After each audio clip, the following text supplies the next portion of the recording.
I'm Sarah and this is Scott, and our seminar topic today is animal welfare, animal interests and animal rights.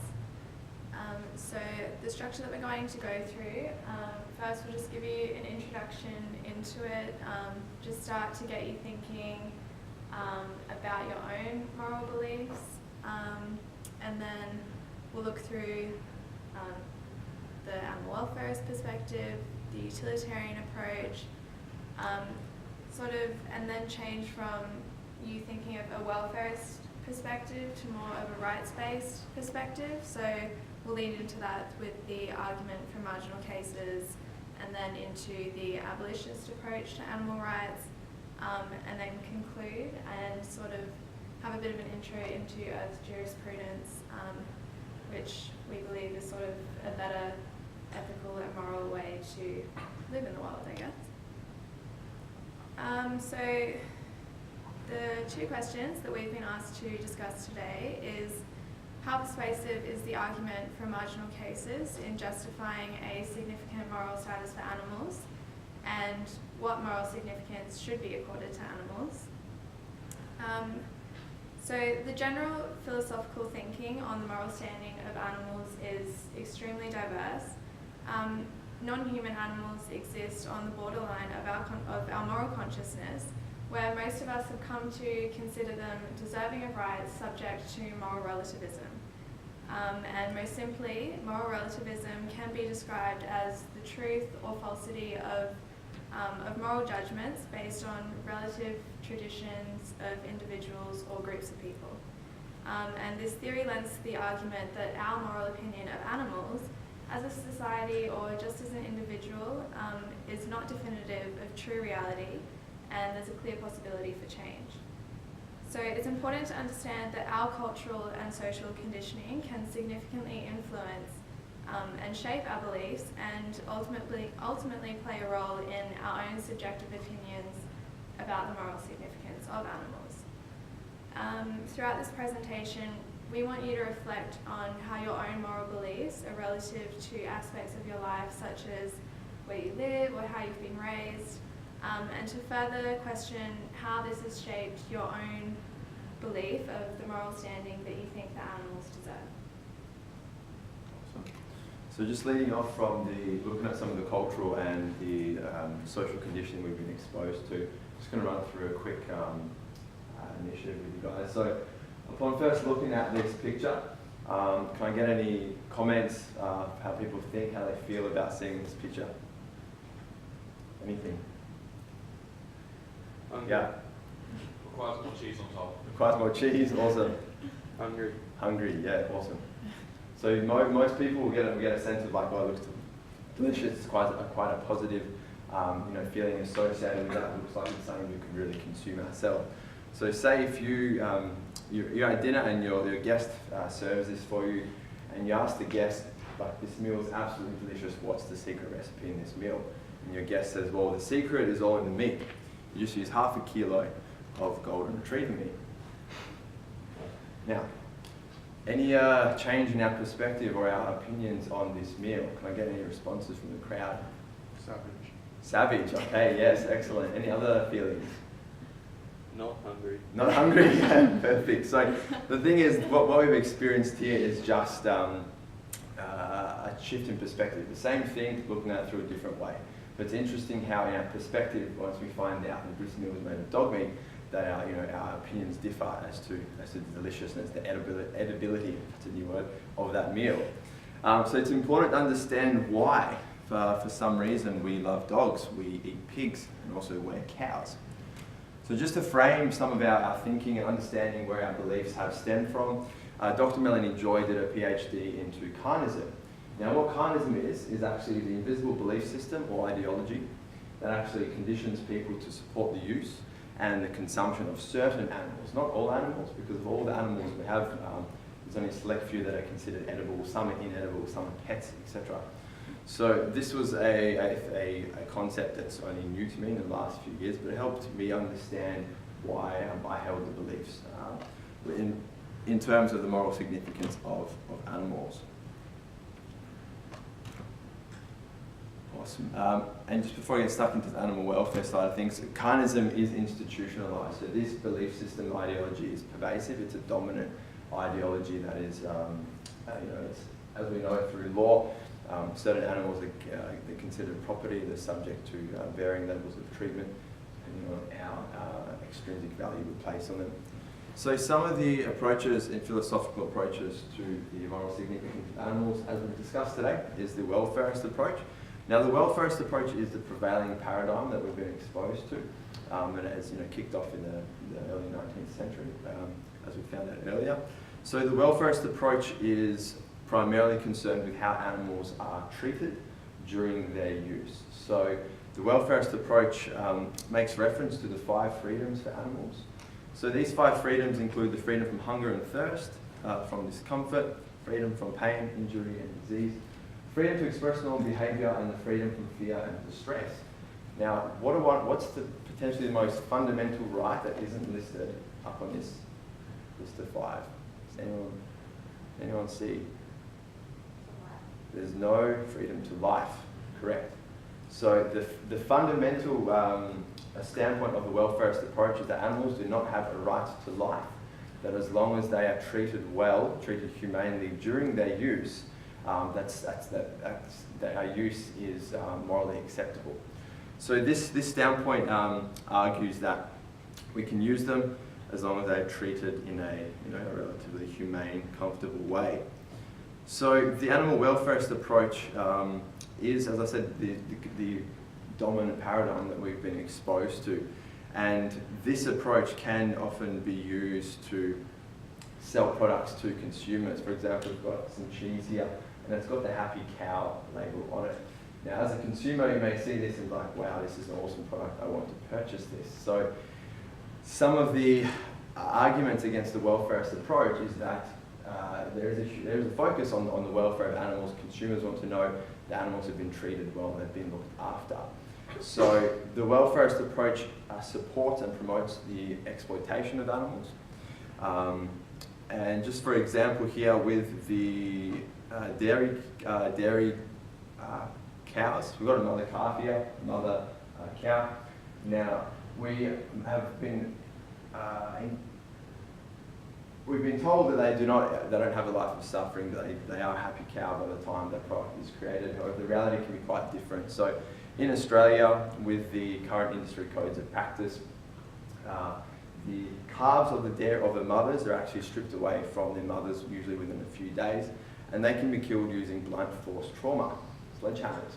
So this is standard industry practice. This is not happening only in other places of the world. This is here in Australia. So the welfarist approach, although it may seem to be a palatable option, ultimately there's aspects of that welfarist approach that we wouldn't consider to be just appropriate treatment for humans. Is it really humane? If we apply those standards to ourselves, do we want the same things to be done to us?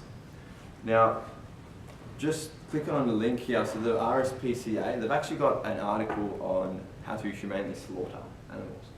So the RSPCA adopts that welfarist approach, and this quite surprised me when I found out about this database. But for me, this is akin to the Amnesty International having articles on how to humanely murder people.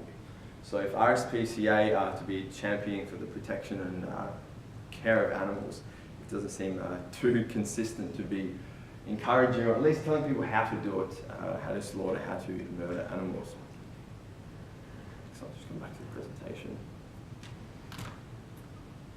I'm just going to pass you over to Sarah, and she'll discuss the next few sections.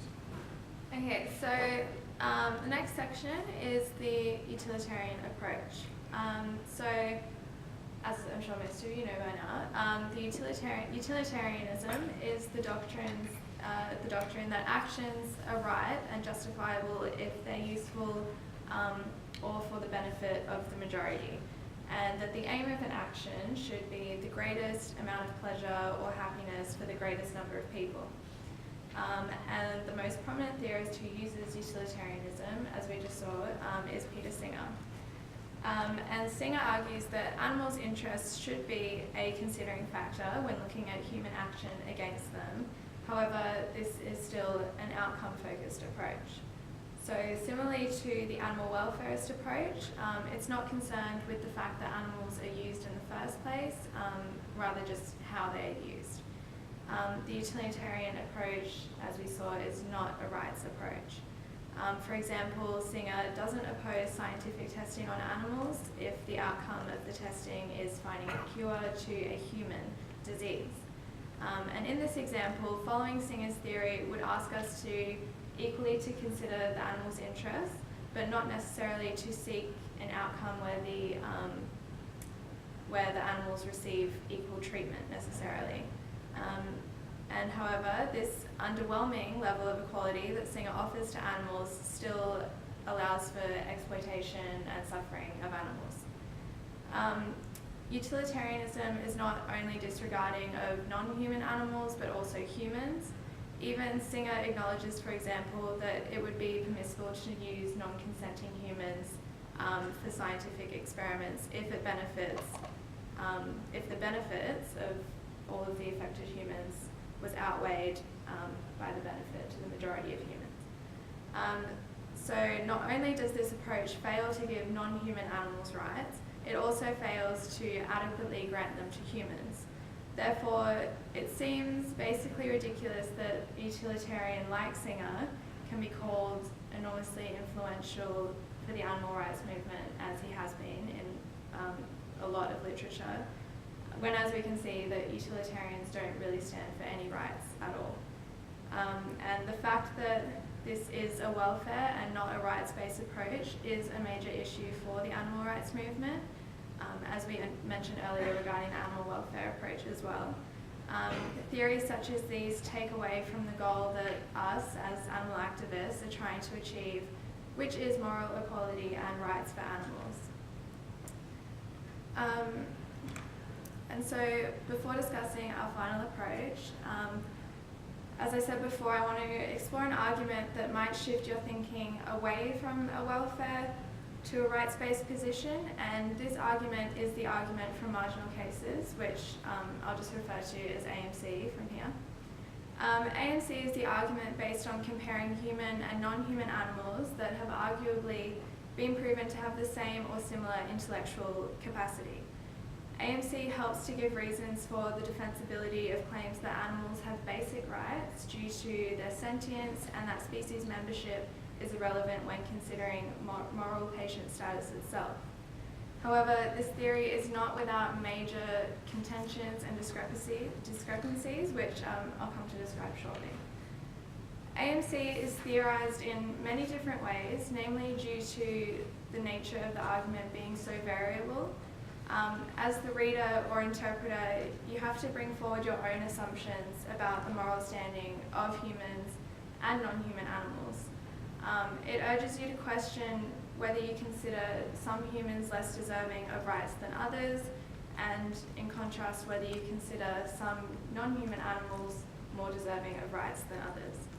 This is usually a really confronting process for most of us, and when I first began looking into this theory, I had to review my own beliefs of what I thought about humans and non-human animals, and try and figure out how this impacted my own receptivity to this theory. So throughout discussing AMC and this presentation in general, I want you all to just be curious of your own belief systems and be open-minded, as well as formulating your own opinion of AMC. So as animal rights theorist Tom Regan points out, the assumption that we as humans has rights is not uncontroversial, and I did say uncontroversial, not controversial. Historically, certain peoples have not been deemed deserving of rights at certain times, but as I noted earlier at the start, this is dependent on moral relativism. AMC urges us individually to consider our viewpoint on human rights. So whether you believe that all humans are equally deserving of rights, are we all deserving of the same rights? Do people deserve to live their life dependent on where they're born or the colour of their skin or how they live? And referring specifically back to AMC, do you believe that marginal people deserve the same rights as everyone else? And I just want to point out I'm only using the term marginal to accurately reiterate the literature to you. But the term marginal in this context is just used to describe people that lack rational autonomy, for example, infants or severely intellectually or cognitively impaired persons. So a key assumption of AMC is that you do believe that infants and the cognitively impaired and other marginal people are equally deserving of rights as people that do possess rational autonomy. So if we assume that all humans have rights, then we must further assume that there's something about being human that makes us deserving of them. So most people automatically jump to the assumption that our intelligence is the reason that we all deserve basic rights. And if you do hold this assumption, I just want to ask you this example of if an alien spaceship came to Earth, and these aliens obviously have way higher intelligence than we do because they came here through space, and then they start farming us, torturing us, taking away our children, killing us, eating us. That's totally fine then because they're smarter than us. Does anyone see the paradox of the two and how that makes the argument of intelligence injustifiable? It seems fair considering how we've treated animals and the environment. Yeah. Good answer. Okay, so moving on, but just think about it. So Reagan claims that the most plausible answer as to why we feel deserving of rights is because we are sentient beings. Sentience is the capacity to feel, experience, and perceive, which is inclusive of all humans irrespective of intelligence. And not only does this qualify humans as moral right holders, but it also includes non-human animals. And as we are all aware, there's a vast expanse of evidence proving that non-human animals are sentient beings. They can experience pain and pleasure, they can perceive danger, etc. Therefore, given our criterion to deem humans as right holders, it's also subsequently inclusive of other animals, and we must also regard those animals as deserving of rights. Therefore, we must ask ourselves if it's morally wrong to inflict suffering on humans because we have fundamental rights. How can the infliction of suffering on sentient non-human animals who also have these rights be justified? And Reagan simply answers this question by claiming that if an animal has characteristics A, B, C, but lacks autonomy, and a human being has characteristics A, B, C, but lacks autonomy, then we have as much reason to believe that the animal has the same rights as the human. As I said, this is the simplified answer and arguably subjective on Reagan's part. But again, you just have to consider your own belief on the moral righteousness of animals and humans to determine your own judgment of what you think of AMC. And something that you may have felt while thinking about the argument for marginal cases is an insensitivity towards marginal humans, which is one of the common objections of AMC. Some may argue that it's not possible to defend AMC without relying on a theory that devalues the worth of cognitively impaired human beings. But what you deem the worth of humans can only be devalued to what you think is the worth of animals. Therefore, to take on a position of equality, I think that we must object to the inadequate moral significance of animals and not object to the theory of AMC. So Scott and I both personally believe that the way to do this is through the abolitionist approach to animal rights, which he will now explain. This one. So just recounting, just going back to the animal welfare perspective of things. Animals, under the welfare approach, the moral significance of animals isn't as high as we may assume it is. Now, just using another analogy, taking the welfarist approach, I'm going to take, put your hand up if you have a partner. Awesome, so male or female, it's irrespective. I'm going to take your partner out on a date tonight. I'm going to look after them really, really well. Everyone have a lovely time. Male or female? Male or female, it doesn't matter. And then while they're sleeping, I'm going to slip them some chloroform and then slit their throat while they're sleeping. So that's the welfarist approach to the moral significance of animals. Now, put your hand up if you'd find that morally unacceptable or unjustifiable for me to do that to your partner. Yeah, for sure. Okay, so this is, if we apply the context and the ways we treat animals to ourselves, we start questioning, is this really, what's the substance to our approaches to these things? Now, just finishing up with the abolitionist approach. Excellent. So the abolitionist approach, they have a few key principles. Now, perhaps the most important principle of this approach is that all sentient beings, human or non-human, have one right. This is the basic right to not be treated as property. Now, from this principle, we have a huge flow-on effects on the use of animals, exploitation of animals, the role that animals have within our legal system. So we should never underestimate, if we were just to change the property status of animals, how significant these shifts would be. Now, the abolitionist approach, they disagree with the welfarist approach. Naturally, they say, no, animals don't just have the right to be treated well. In addition to that, animals have the right to life. They have a right to exist, to flourish, to evolve, to enjoy themselves free from human interference.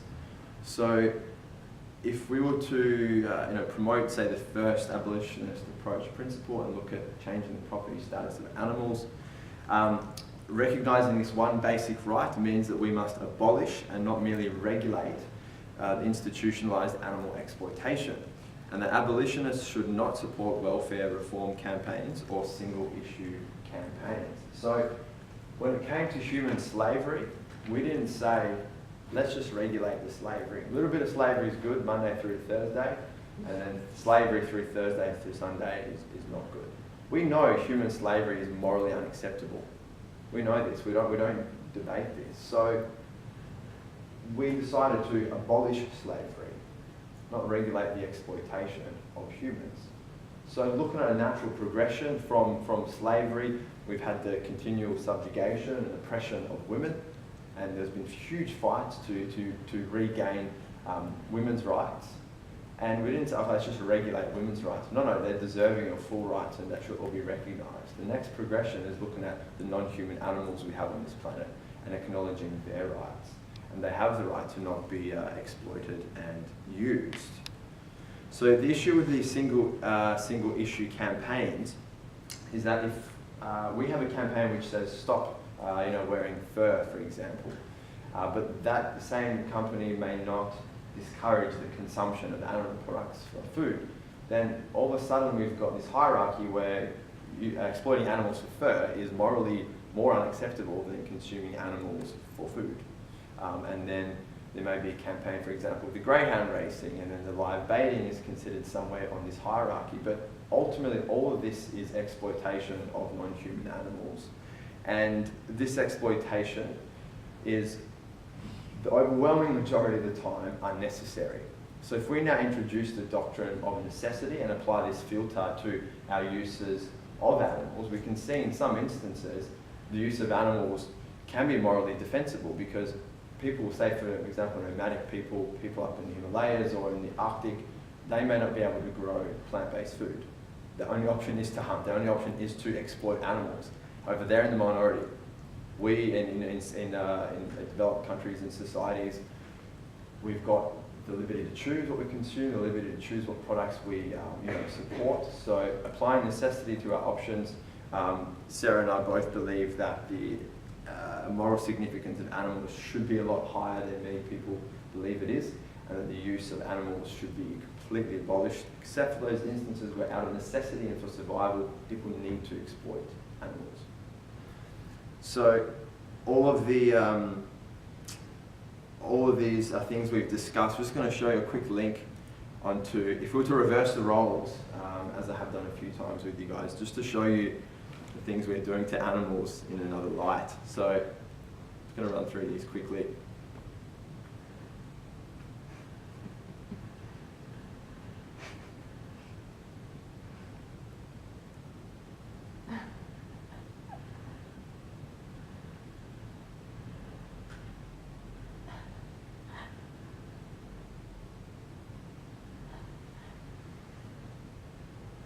there's some pretty crazy stuff here. Now, this is how we are treating non-human animals. Now, does it look like, who thinks the animals are treating or have any significant moral value on humans? Who thinks they're treating humans with a high moral significance?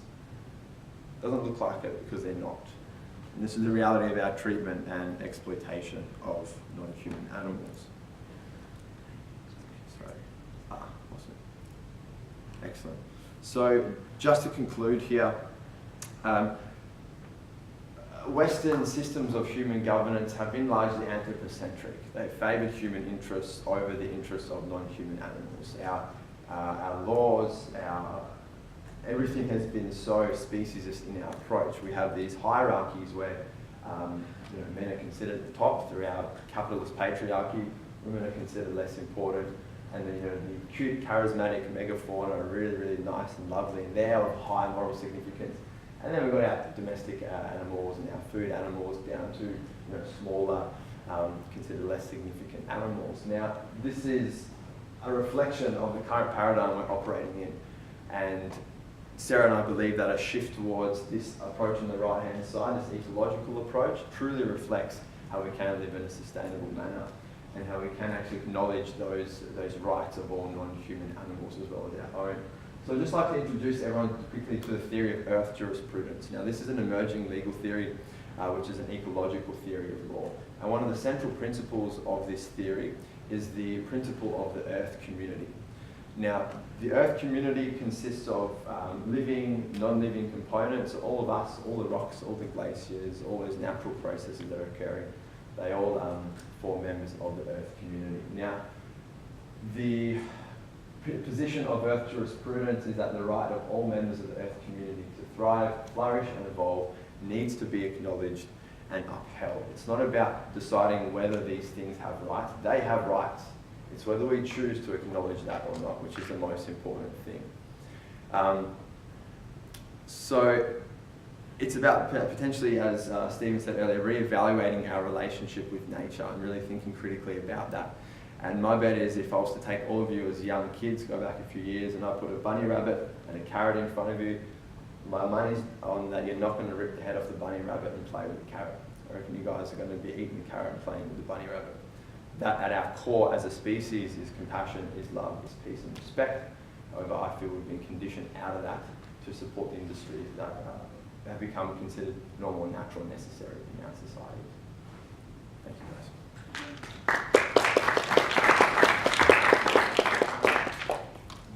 Questions, queries, qualms, conundrums?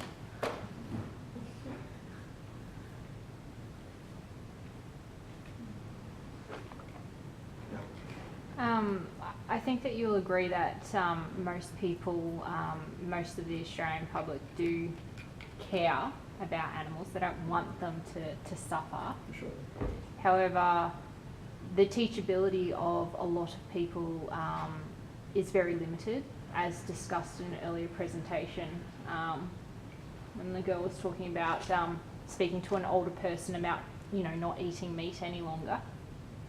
How do you think we can best tackle that? Do you think that those people are too entrenched in those ideologies to move past that, and we should be focusing on the younger demographic and obviously educating them to the fact that we don't actually need meat, and these are your alternatives, and this is how you can remain healthy, energetic, and all of your nutritional needs are met? Do you think that we should be focusing on the younger generation and really pumping education and the fact that living on, say, a vegan diet is achievable with meeting all health concerns and everything? I think, as most people say, education is that key component. Now, if you look at the trends of veganism, it's up 350% in the UK over recently. The younger generation are adopting veganism as a philosophical approach and lifestyle because they are able to make the connection. They've had less decades of conditioning than someone who's 50, 60, 70 years of age. Now, ultimately, we've got animal exploitation and veganism. There's no third option there. And there's nothing in between there. Once we realise this, we can then start to realign our actions and our beliefs. And it is about empowering people to realise,